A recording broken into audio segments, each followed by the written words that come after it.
반갑습니다. 물리학 레벨 1 1단원 역학의 첫 번째 소단원인 힘과 운동입니다. 이번 시간은 그중 두 번째 차시로 가속도에 대해서 공부해 보도록 하겠습니다. 이전 시간에 우리는 단위 시간 동안 위치의 변화량을 속도로 정의했었습니다. 똑같은 시간 동안 위치 변화의 정도가 운동의 빠르기를 의미하기 때문이었죠. 그리고 속도 역시 변할 수 있기 때문에 단위 시간 동안 속도가 얼마나 빨리 변하느냐를 생각해 볼 수 있습니다. 속도가 변화하는 상황을 우리는 가속이라 부르기 때문에 속도가 변하는 정도, 즉 단위 시간당 속도 변화량을 가속도라 부를 수 있죠. 물론 단위 시간이 유한한 시간 간격이라면 평균이라는 용어를 붙여 써야 하고요. 따라서 평균 속도는 걸린 시간분의 위치 변화량으로 표현할 수 있고, 평균 가속도도 마찬가지로 걸린 시간분의 속도 변화량으로 표현할 수 있습니다. 평균 속도의 성분을 위치 시간 그래프로 표현하면 운동 시간 델타 t 동안의 위치 변화가 델타 x일 때 두 점을 잇는 평균 기울기 델타 t분의 델타 x가 바로 평균 속도 성분을 의미했습니다. 이제 속도 시간 그래프에서도 운동 시간 델타 t 동안 속도 변화 델타 v가 생겼을 때 두 점을 잇는 평균 기울기 델타 t분의 델타 v를 평균 가속도 성분이라 부를 수 있을 겁니다. 가속도는 보통 acceleration의 앞글자 a로 표현합니다. 그리고 속도의 표준 단위는 길이를 시간으로 나눴기 때문에 미터 퍼 세크였는데요. 가속도의 표준 단위는 속도를 시간으로 나눴기 때문에 미터 퍼 세크 제곱이 됩니다. 그리고 델타 V는 정확히 속도 변화량의 X 성분이고, 이게 벡터의 한 성분이기 때문에 델타의 부호가 속도 변화의 방향을 의미하게 됩니다. 지금처럼 물체의 속도가 X축 양의 방향으로 빨라지는 상황이라면 델타 V가 양수가 되고요. 물체의 속도가 X축 양의 방향으로 느려지는 상황이라면, 즉 X축 음의 방향으로 빨라지는 상황이라면 델타 V가 음수가 되죠. 속도 변화량 성분의 부호가 곧 가속도 성분의 부호가 되기 때문에 가속도 성분의 부호는 속도가 변화하는 방향을 의미하게 됩니다. 즉 속도 변화량이 벡터량이기 때문에 평균 가속도 역시 벡터량이 된다는 뜻이죠. 그리고 지금 사용된 변수 a 역시 정확히는 가속도의 x 성분이 되는 겁니다. 이제 속도에서와 마찬가지로 매 순간의 가속도를 정의해야 하는데요. 이건 속도 시간 그래프에서 특정 시각 t에서의 순간적인 기울기가 됩니다. 우리는 이 기울기 값을 순간 가속도라 부를 수 있겠죠. 우리는 이제 가속도라고 하면 모두 순간 가속도를 의미하는 것으로 약속하겠습니다. 속도 v가 시간에 관한 함수인 것처럼 매 순간의 가속도 역시 시간에 의존하죠. 따라서 가속도도 시간에 관한 함수로 표현할 수 있습니다. 가속도 함수는 속도 함수의 기울기 함수, 즉 도함수라 부르고요. 속도에서 마찬가지로 미분연산으로 정의합니다.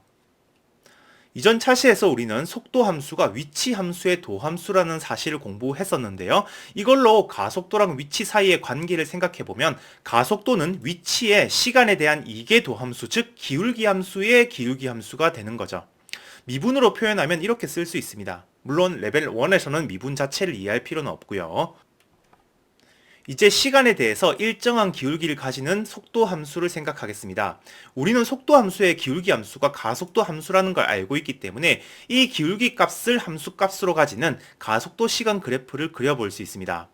속도 그래프가 시간에 관해 일정한 기울기 a를 가진다고 하면 가속도 그래프는 모든 시간에 대해서 a로 일정한 상수 함수가 되어야겠죠. 여기서 일정한 시간 구간 델타 t 동안 발생한 속도 변화를 델타 v라고 했을 때 기울기가 a이기 때문에 이런 관계를 만족함을 알 수 있습니다. 이건 가속도 시간 그래프에서 같은 시간 간격 델타 t 동안 발생한 변이를 a 델타 t로 쓸 수 있기 때문에 그래프 아래 면적이 바로 속도 변화를 의미한다는 걸 알 수 있죠. 물론 여기서 면적은 a의 부호가 고려된 면적이기 때문에 함수값이 음수인 경우에는 음수 면적이 나옵니다. 여기서 기울기 a가 음수기 때문에 가속도 시간 그래프가 음수 영역에 표시되는 거고요. 그래프 아래 면적인 델타 v는 음수 값이 되는 거죠. 이건 물체의 속도 변화가 x축 음의 방향으로 발생한다는 뜻이 됩니다.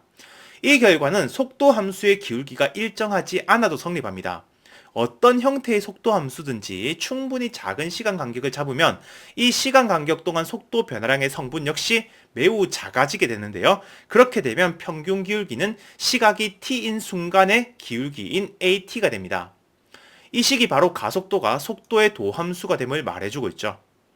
그리고 시간이 충분히 작다면 가속도 시간 그래프 아래 부분의 면적을 직사각형으로 볼 수 있기 때문에 이 면적은 속도 변화량의 성분이라 볼 수 있습니다. 정확히 쓰면 정적분으로 표현해야 하고요. 이렇게 속도와 가속도 사이의 관계는 위치와 속도 사이의 관계랑 수학적으로 완전히 똑같습니다. 전체적으로 다시 정리하면 위치, 속도, 가속도는 시간에 관한 함수로 쓸 수 있고 위치의 기울기는 속도, 속도의 기울기는 가속도가 됩니다. 이 관계의 결과로 가속도 그래프 아래 면적은 속도 변화량이 되고 속도 그래프 아래 면적은 위치의 변화량, 즉 변위가 되는 거죠. 이 관계를 그래프에서 잘 해석하면 레벨 1 수준의 1차원 운동을 기술하는 데는 문제 없습니다. 그렇지만 이 관계들은 미분이라는 수학적 표현으로 한 번에 설명이 가능하기 때문에 더 높은 수준의 물리학을 공부하려면 조금씩 눈에 익혀두는 것이 좋습니다. 그리고 지금 사용하고 있는 모든 변수는 벡터의 한 성분이기 때문에 위치와 속도, 가속도 사이의 벡터 미적분 관계로 일반화하게 될 겁니다. 물론 지금은 그래프 해석에 충실하면 됩니다. 수업 시간에 이런 수학적 관계는 무한히 만들 수 있는 거 아니냐는 질문이 있었는데요. 가속도의 변화율인 가가속도 이런 식인데 결론부터 말씀드리면 수학적으로는 무한히 만들 수 있는 거 맞습니다. 그렇지만 물리학에서 사용하는 건 가속도까지죠. 그러면 물리학에서는 왜 가속도까지만 쓰느냐로 질문을 좀 바꿔본다면 현재 우리 우주를 지배하는 물리학 법칙은 물체 사이의 상호작용이 가속도를 결정하기 때문입니다. 이건 바로 다음 차시인 운동의 법칙에서 다룰 건데요. 가속도가 결정되면 차례로 속도와 위치를 모두 알 수 있기 때문에 운동을 해석하는 데는 가속도의 변화율을 따로 따질 필요가 없습니다. 물론 수학적 재미를 위해서 따져볼 수는 있겠죠. 이전 시간에 다뤘던 등속도 운동을 다시 살펴보겠습니다. 등속도 운동은 속도가 일정한 운동 또는 속력과 운동 방향이 모두 일정한 운동이라는 뜻이죠. 이 운동을 가속도 시간 그래프로 나타내면 모든 시간에서 기울기가 0이기 때문에 0으로만 나타나죠.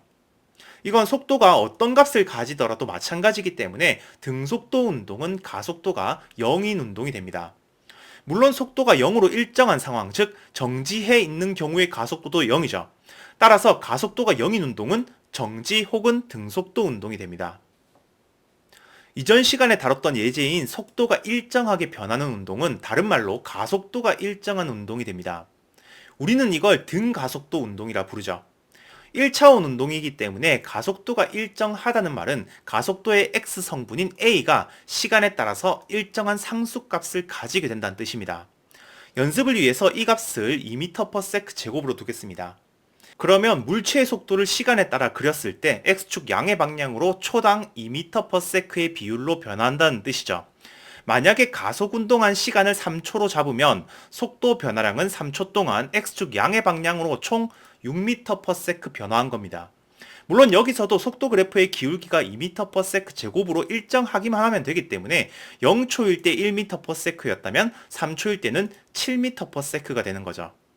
가속도 그래프의 아래 면적으로 알 수 있는 건 속도의 변화량이기 때문에 절대적인 속도를 알기 위해서는 초기 조건, 즉 처음 속도를 알아야 합니다. 여기서도 역시 적분 상수가 필요한 거죠.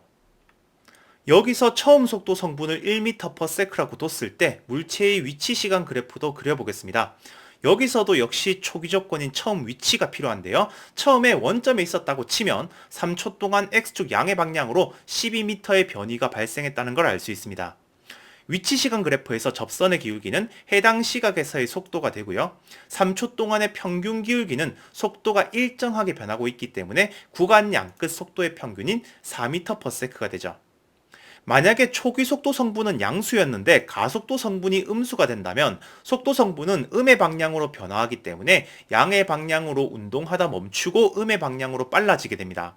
역시 연습을 위해서 가속도 성분을 -1m/s 제곱으로 두면 3초 후에 속도 성분이 -2m/s가 되고 속도 성분의 부호가 바뀌는 순간, 즉 정지한 순간의 시각은 1초가 되겠죠. 그러면 물체는 원점에서 x축 양의 방향으로 가장 멀리 간 위치가 0.5m가 되고 정지한 순간으로부터 2초 동안은 x축 음의 방향으로 2m를 이동하기 때문에 최종 위치는 -1.5m가 됩니다. 여기서 3초 동안의 평균 속도는 -0.5m/s가 되고 이동 거리는 2.5m, 평균 속력은 6분의 5m/s라는 것까지 계산할 수 있습니다. 이렇게 그래프 사이의 관계를 이용해서 가속도를 알고 있을 때 물체 운동을 완전히 기술할 수 있어야 합니다. 많은 연습을 해야겠죠? 등가속도 운동을 조금 일반화시켜 보겠습니다. 가속도 성분을 A0으로 일정한 값으로 두고 초기 속도 성분 역시 V0으로 일정하게 두겠습니다. 그러면 임의의 시간 t가 지났을 때 등가속도 운동의 결과를 대수적으로 계산할 수 있는데요. 먼저 가속에 의한 속도 변화량이 A0t이기 때문에 속도 성분은 V0 플러스 A0t가 되어 있을 거고, 이 시간 동안 물체의 변이 성분은 V0t 플러스 2분의 1 A0t 제곱이 되겠죠. 즉 일반적으로 등가속도 운동에서 물체의 위치는 시간에 관한 2차 함수로 나타나게 됩니다. 그래프의 개형은 가속도 성분의 부호에 따라서 위로 볼록할지 아래로 볼록할지가 결정되죠. 여기서 평균 속도 성분을 계산해보면 최종 변이 성분을 그냥 t로 나눈 값이 되는데요. 이 값은 구간 양끝 속도 값의 평균이 됩니다. 이전 차시에서 기하학으로 논증하긴 했는데요. 대수적으로도 이렇게 간단히 확인할 수 있습니다. 레벨 1 수준에서 물체의 운동을 분석할 때는 속도 시간 그래프를 그리는 것으로 충분합니다. 그런데 조금 더 복잡한 문제를 풀거나 더 높은 레벨을 공부하기 위해서는 대수적 계산에도 조금 익숙해져야 하기 때문에 수식으로 조금 정리해 보겠습니다. 일단 1차원 등가속도 운동은 가속도 성분이 A0으로 일정하다는 뜻인데요. 속도 성분은 초기 속도 성분 V0에 A0t를 합한 것으로 쓸 수 있습니다.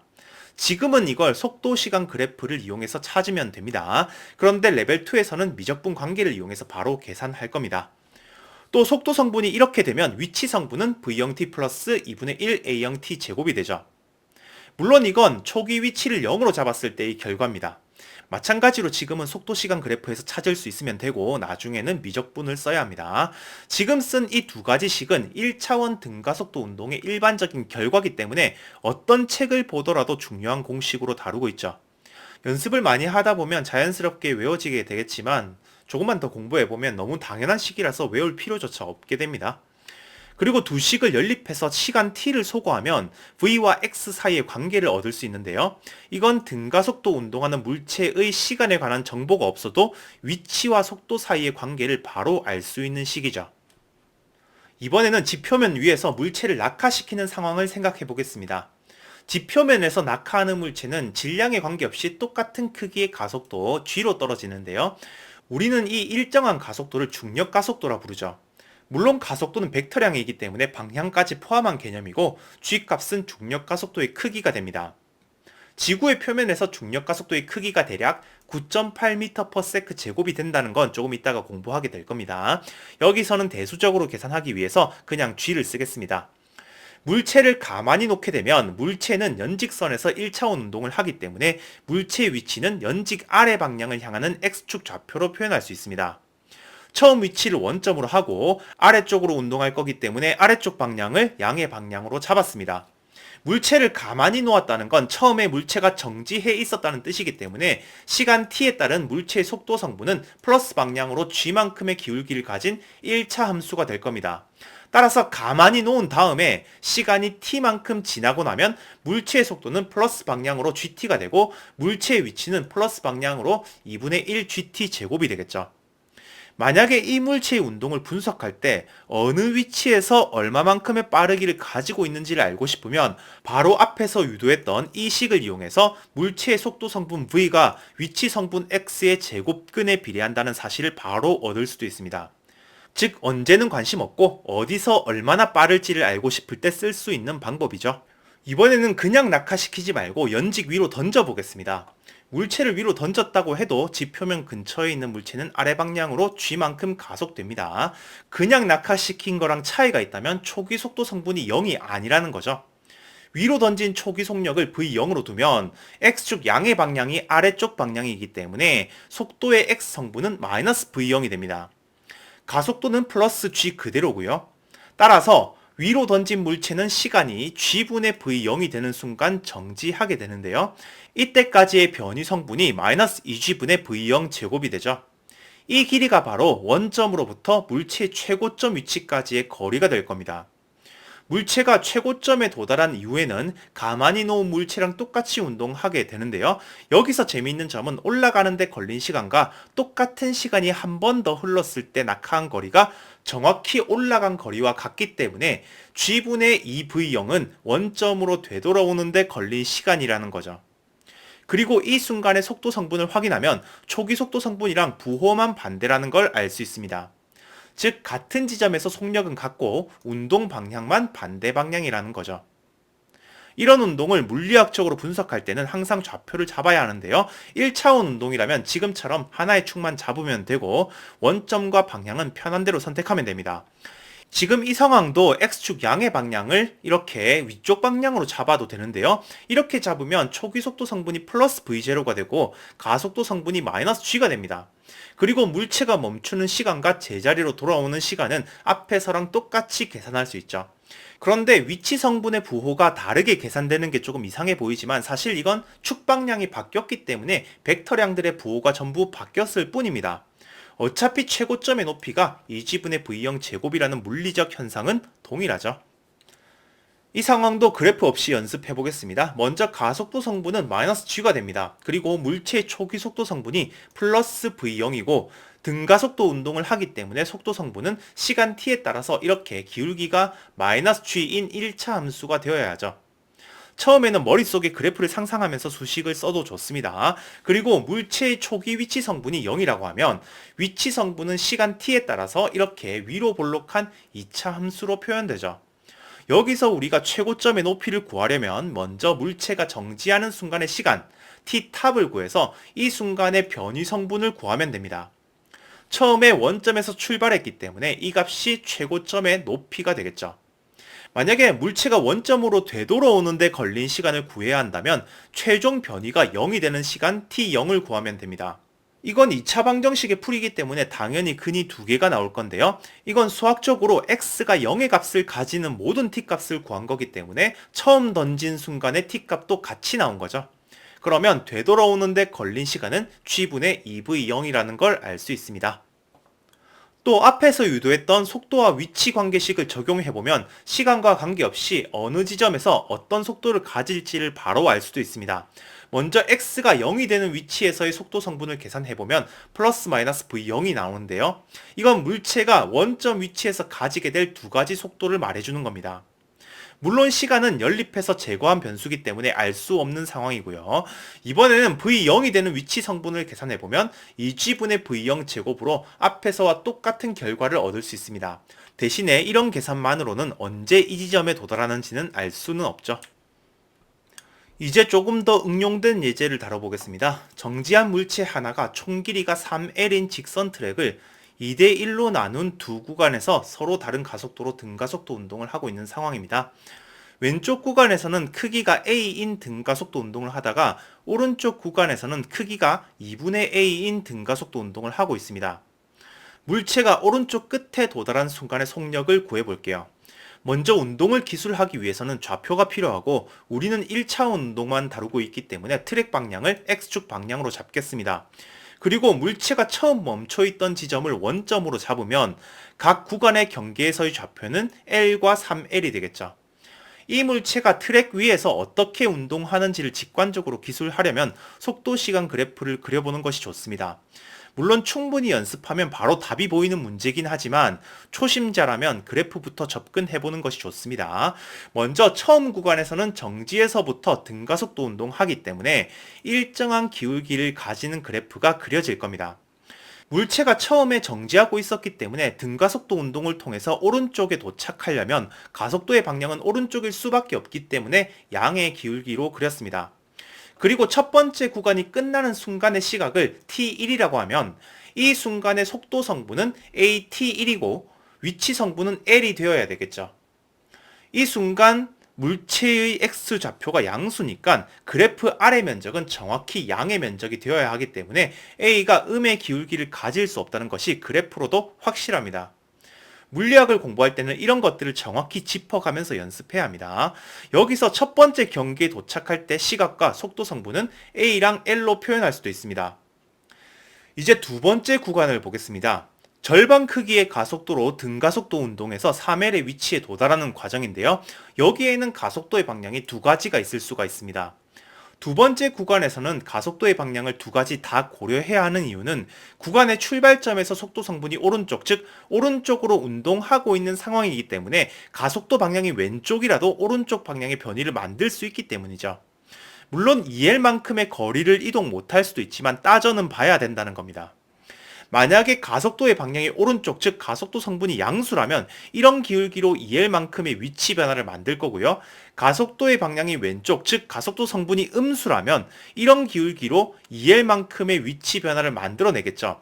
그런데 가속도 성분이 음수인 경우는 그래프의 기하학적 특성만으로도 두 번째 구간에서 걸린 시간이 첫 번째 구간의 2배라는 걸 금방 알 수 있습니다. 기울기 크기는 절반인데 넓이가 2L이 되는 유일한 방법이 같은 높이를 공유하는 삼각형 뿐이니까요.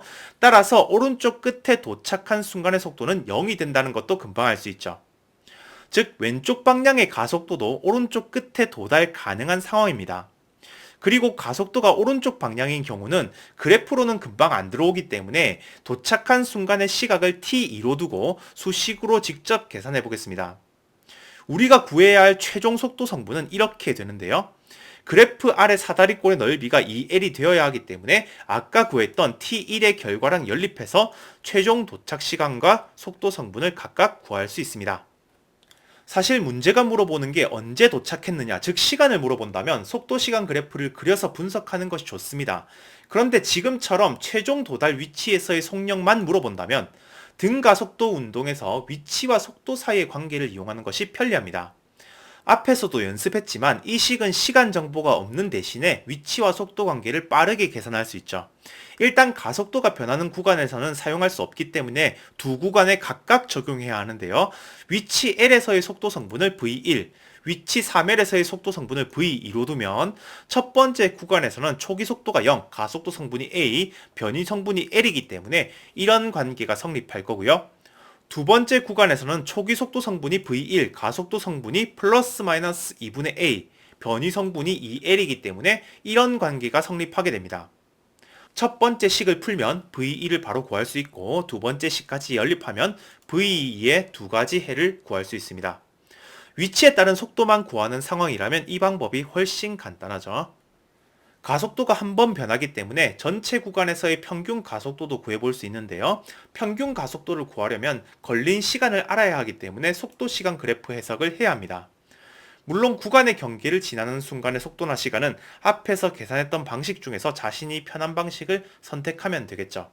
이걸로 두 구간 전체에서의 평균 가속도 성분은 가속도 방향이 왼쪽인 경우에는 속도 변화량이 없기 때문에 0이 되고요.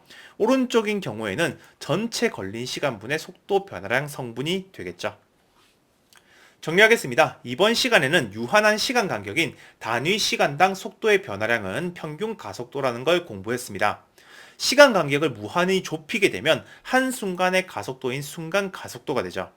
따라서 속도 함수의 기울기 함수, 즉 도함수가 바로 가속도 함수가 되었습니다. 반대로 가속도 그래프 아래쪽 면적이 바로 속도 변화량이 되죠. 이 관계는 위치와 속도 사이의 관계랑 수학적으로 완전히 동일합니다. 또 속도나 속도 변화량 그리고 가속도는 전부 벡터 물리량이었기 때문에 방향을 생각하는 물리량이죠. 여기서도 역시 벡터 그 자체를 다룰 필요 없이 벡터의 한 방향 성분만 다루고 있었고요. 그 성분의 부호가 가속의 방향, 즉 속도 변화의 방향을 의미한다는 걸 기억해야 합니다. 오늘은 여기까지 공부하겠습니다. 감사합니다.